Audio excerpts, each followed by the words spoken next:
guys. Good morning.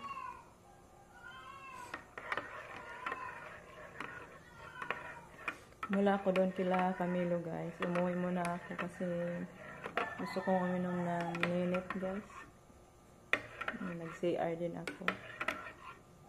Tulog pa naman si Khalid. Doon man kami natulog.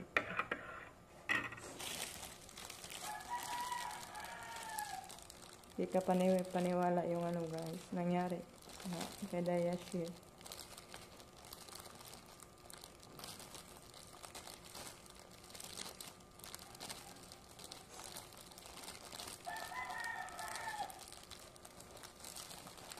Biglaan kasi yung ano guys, pangyayari.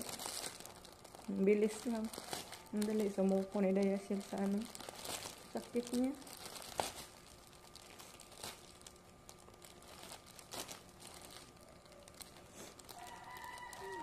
Nung nilalagnat siya, nagbiruan pa kami. Kasi nagano din yung likod ko noon ba, sumakit. Nagtawanan pa kami sa chat namin. Sinabihan pa niya ako na, ano daw, baylo daw kami sa sakit. Siya yung sa likod, ako yung sa diabetes niya. Nagtawanan kami. Hindi ko nakapaniwala guys.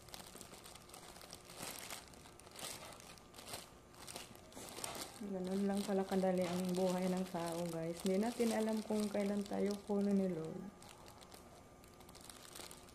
Kaya dapat tayo na prepare tayo, handa tayo kung kunin na tayo ni Lord, na sure tayong napunta tayo sa giliran ni Lord.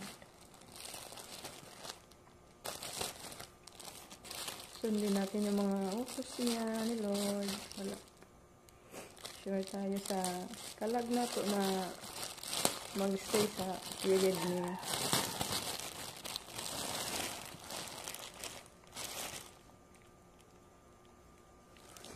Snack ako guys, kaya balik pa ako doon. Baka magising yan si Khalid. Pero matagal yan gumising si Khalid.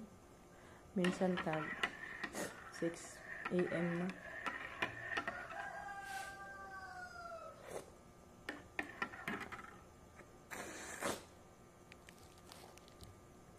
Nawa ako kay Camille guys. Kasi sinabihan niya ako na bakit andyan sa loob yung mama niya. Sinabihan ko lang na natulog.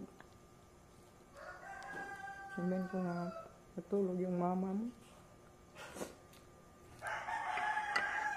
Sabi sa bata, kailan daw yun lumabas doon sa pinasukan niya. Sabi ko nga, bukas ng umaga lumabas yun. Yung bata ba, minsan kaya ka sa mga pagsabi-sabi.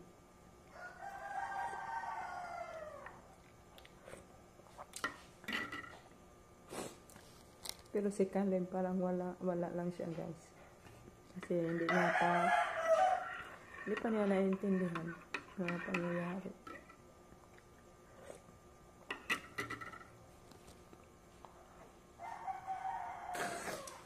Pasensya guys. Hindi ko mapigilan makaiyak.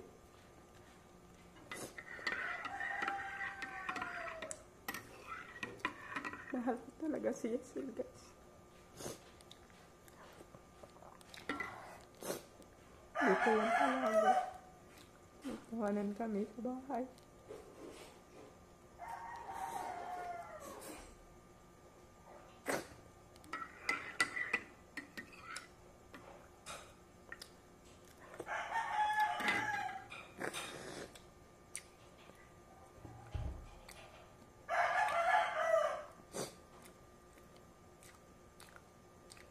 Hindi manawak natin ang buhay natin guys. Siram lang. Hindi pa makareklamo.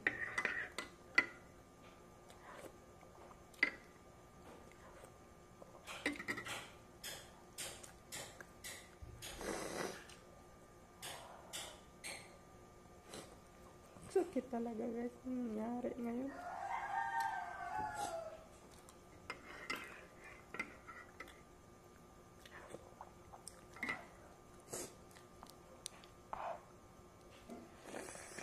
Bye guys. Bye muna. Ito guys, nakasaing na ako. Kasaing na lang muna ako ng kanin guys. Kasi maaga din yan si Papa pakakainin. Mabutit. Nakauwi pa ako na dali-dali ako nagsaing.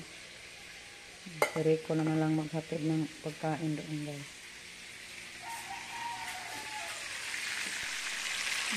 Dito ako guys. Thank you po pala ka ng Yuli sa pang-ulam namin na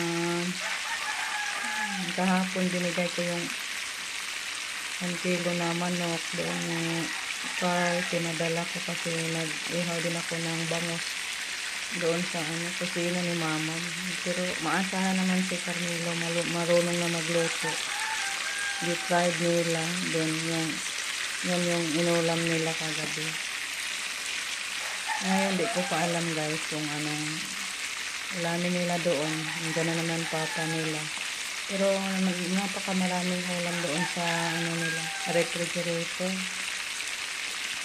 Sa mga frozen foods. Yan man din yung madali sa mga bata. Pasensya guys sa mantika ko kasi used oil yan. Sayang din ba.